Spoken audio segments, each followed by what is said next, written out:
তার দুনিয়া ছাড়া কিছুই বুঝেন না। আর দুনিয়ার তার সাময়িক বিনোদন এবং সুখের সামগ্রী, ভোগবিলাসের সামগ্রী, এটি হচ্ছে তার পাওয়া এবং চাওয়া। এরপরে চোখের আড়ালে আখেরাত বলে কোনো কিছু তাদের কাছে নেই।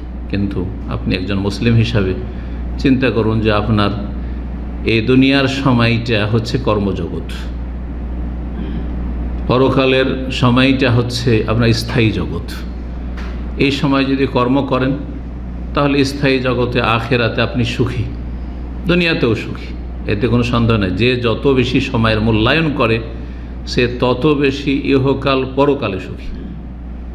যে যত বেশি সময় নষ্ট করেছে ওই বাল্য জীবন থেকে শুরু করে, যে যত বেশি সময় নষ্ট করেছে কোনো কাজের কাজ করেনি সে সময়গুলি দিয়ে, সে তত বেশি দুনিয়া আখেরাতের ক্ষেত্রে ক্ষতিগ্রস্ত।